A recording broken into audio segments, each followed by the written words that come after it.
نحمدہ ونصلی ونسلم علی رسولہ الکریم اما بعد۔ حضور اعلیٰ حضرت علیہ الرحمت و رضوان ارشاد فرماتے ہیں، وہ جو نہ تھے تو کچھ نہ تھا، وہ جو نہ ہوں تو کچھ نہ ہو، جان ہے وہ جہان کی، جان ہے تو جہان ہے۔ اور پیر و مرشد حضور تاج الشریعہ بارگاہ رسالت میں یوں عرض کرتے ہیں، یا رسول اللہ، آپ کی خاطر بنائے دو جہاں، اپنی خاطر جو بنایا آپ ہیں۔ اور استاذ زمن کا بھی اسی مضمون کا ایک شعر ہے کہ گلزار جنا تیرے لیے حق نے بنائے، اپنے لیے تیرا گل رخسار بنایا۔ اور بھی کئی بزرگوں کا کلام اس طرح کا آپ کو ملے گا کہ جس میں نبی کریم صلی اللہ علیہ وسلم کی محبوبیت عظما کا ذکر ہوگا۔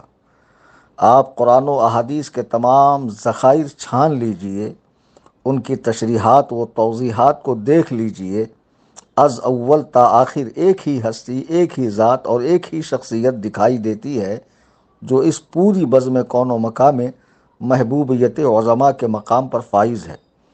اور بلا شبہ کوئی شک نہیں، وہ ذات ہمارے اور آپ کے آقائے نامدار، مدنی تاجدار، شافع محشر، اللہ کے محبوب اعظم جناب احمد مجتبیٰ محمد مصطفیٰ صلی اللہ علیہ وسلم کی ہے۔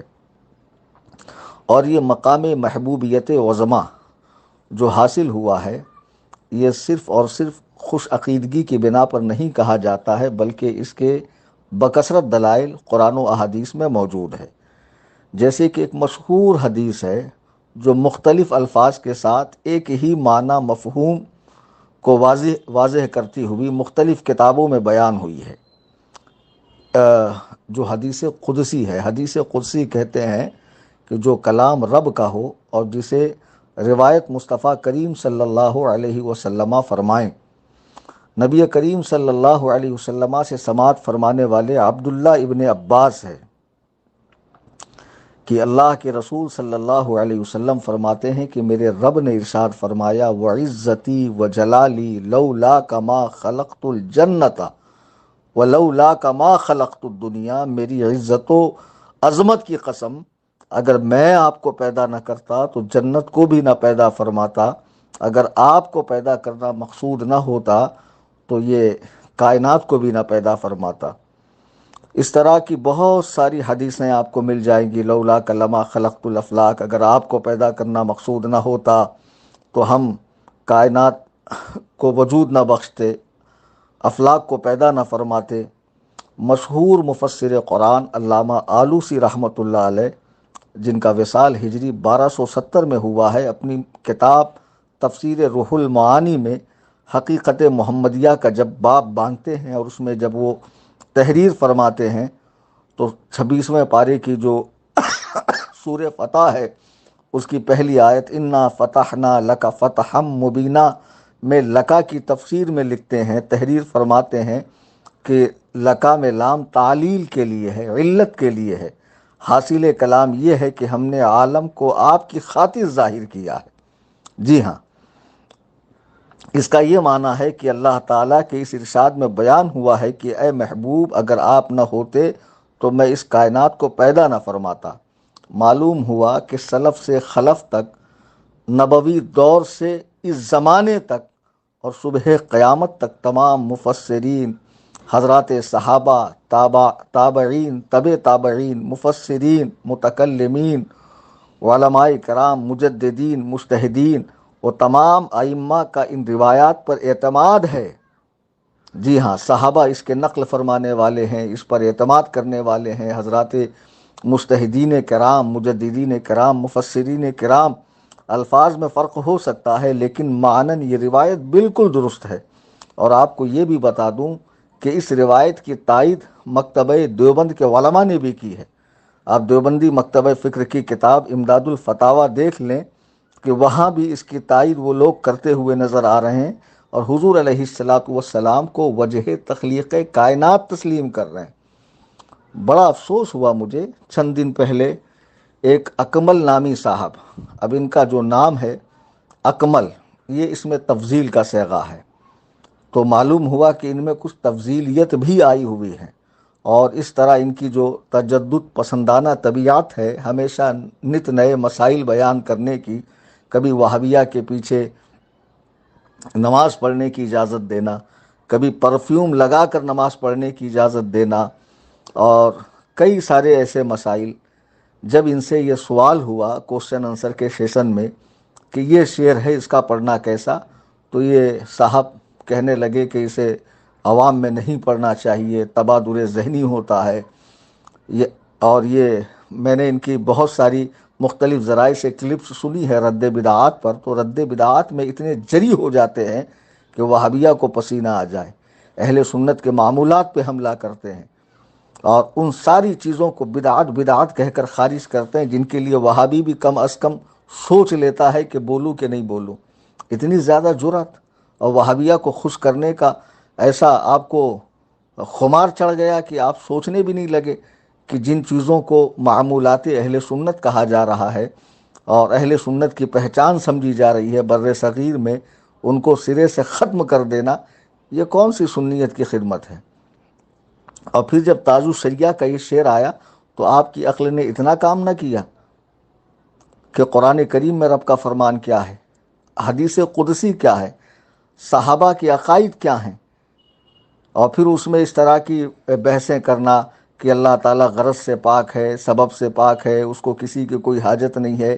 یہ مسلمانوں کا بچہ بچہ جانتا ہے، یہ شعر پڑھنے والا بھی جانتا ہے کہ میرا رب اللہ الصمد، اللہ بے نیاز ہے، کوئی نہ ہوتا تب بھی اس کی کبریائی میں، اس کی عظمت میں، اس کی وحدانیت میں کوئی فرق نہ آتا، لیکن اس نے مصطفیٰ کریم کو پیدا فرمایا، خلق اول فرمایا، پھر آپ کے ذریعے کائنات کو تخلیق دی۔ یہ وہ اپنے محبوب سے غایت درجہ کی محبت ہے، شعر میں اس محبت کو ظاہر کیا گیا ہے، اور حضور کو وجہ تخلیق کائنات بتایا گیا ہے، نہ کہ معاذ اللہ اللہ کو محتاج سمجھا گیا ہے، اللہ کو بے بس کہا گیا ہے۔ اور یہ پڑھنے والا بھی جانتا ہے، سننے والے سامعین بھی جانتے ہیں، اور پتہ نہیں آپ کہاں سے مفتی بن گئے کہ آپ کو اتنی موٹی بات سمجھ میں نہیں آئی۔ پھر تو استاد زمن پر بھی آپ کا اعتراض ہوگا، پھر تو آپ کا اعتراض اعلیٰ حضرت پہ بھی ہونا چاہیے کہ وہ جو نہ تھے تو کچھ نہ تھا، وہ جو نہ ہو تو کچھ نہ ہو، کچھ نہ ہو، جان ہے وہ جہان کی، جان ہے تو جہان ہے، مصطفیٰ ہے تو کائنات ہے۔ یقیناً یہ عقیدہ قرآن و حدیث کی تشریحات و توضیحات سے ہمیں مل رہا ہے، آپ کی سمجھ میں کیسے نہیں آیا؟ آپ نے اٹھ کر مار دیا، اور کم سے کم اگر آپ نے حضور تاج الشریعہ کو سمجھ لیا ہوتا تو اس طرح کی کچی بات آپ منہ سے نہیں نکالتے۔ حضور تاج الشریعہ اپنے زمانے میں علماء کی جماعت میں سب سے عالم ہیں، مرجع علماء ہیں، علماء جن سے رجوع کرتے ہیں۔ مفتیان کرام اپنی پیاس اس نہر کے پاس آ کر بجھاتے ہیں، لا ینحل مسائل کا حل آپ کی بارگاہ سے ملتا ہے۔ اپنے زمانے کے بہت بڑے متقی، بہت بڑے عالم، سچے عاشق رسول، سچے جانشین اعلیٰ حضرت، اور شریعت میں رخصت تو چھوڑیے، عزیمت پر عمل کرنے والی ذات کا نام تاج الشریعہ ہے۔ مجھے افسوس ہو رہا اس موقع پر، آپ ان لوگوں سے بھی گئے گزرے ہیں۔ ایک ڈاکٹر اسرار سڑا ہوا خبیث بدبودار تھا جو مر گیا، کسی مسئلے میں اس کی رائے ذرا الگ تھی، اسے معلوم ہوا کہ اس مسئلے میں شاہ ولی اللہ کا موقف یہ ہے، تو اس نے اعلانیہ کہا کہ آج تک میری رائے یہ تھی، لیکن جب مجھے پتہ چل گیا کہ شاہ ولی اللہ کا موقف یہ ہے تو آج سے میں اس موقف کی تائید کرتا ہوں اور اپنے خیال کو ترک کر دیتا ہوں۔ تو حضور تاج الشریعہ کی بات آ جانے کے بعد آپ کو سوچ لینا چاہیے، اتنے بڑے عالم دین نے، متقی نے، پرہیزگار نے، عالم العلماء نے، مرجع علماء نے، ہاں، اگر یہ بات کہی ہے تو یقیناً یہ بات صحیح ہے۔ اب اسے عوام میں ڈنکے کی چوٹ پہ کہا جانا چاہیے، ڈنکے کی چوٹ پر کہا جانا چاہیے۔ کم سے کم آپ اتنا سمجھ لیتے، کلام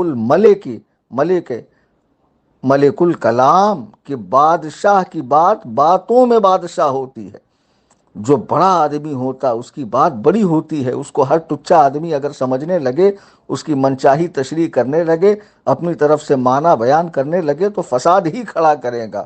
آپ کو شعر سمجھ میں نہیں آیا کہ یہ شعر تو قرآن و احادیث کی ترجمانی کر رہا ہے، اور آپ نے منہ چلا دیا مریدین کے بیچ میں کہ نہیں یہ شعر عوام میں نہیں پڑھنا چاہیے. کیوں نہیں پڑھنا چاہیے؟ بالکل پڑھنا چاہیے. پوسٹرز پہ لکھنا چاہیے، گھر کے دروازے پہ آویزہ کرنا چاہیے، یقیناً پڑھنا چاہیے. سرکار باعث تخلیق کائنات ہے، وجہ تخلیق کائنات ہے، اللہ کے محبوب اعظم ہے. اس شعر کا خلاصہ یہی ہے. اس پر کئی علماء نے جواب دیا ہے، میں نے سنا ہے مولانا شہزاد عالم مصباحی صاحب کا بھی بہت اچھا جواب آیا. وہ جواب فی الحال میں سن نہیں پایا. میری سنیوں سے گزارش ہے کہ اس جواب کو بھی آپ سماعت کریں، چونکہ جب بھی اس طرح کے مسائل پیدا ہوتے ہیں ان کی جانب سے بہت معقول جواب دیا جاتا ہے. میں بہت مصروف تھا، میرے پاس 2-4 روز پہلے ہی یہ خبر آ چکی تھی. آج مجھے کچھ وقت ملا تو میں نے اس کا جواب عرض کیا ہے. سنیوں سے گزارش ہے متحد رہیں، بزرگوں سے محبت رکھیں اور علماء اہل سنت کا اتباع کریں، ان سچے علماء کا جو مسلک اعلیٰ حضرت کی پیروی کرتے ہیں. اللہ تعالی ہم سب کو مذہب مہذب اہل سنت و جماعت پر استقامت نصیب فرمائے، جس کو فی زمانہ پہچان کے لیے مسلک اعلیٰ حضرت کہا جاتا ہے. فقیر محمد کلیم حنفی رضوی، قصر ابو حنیفہ، کرلا ویسٹ، ممبئی.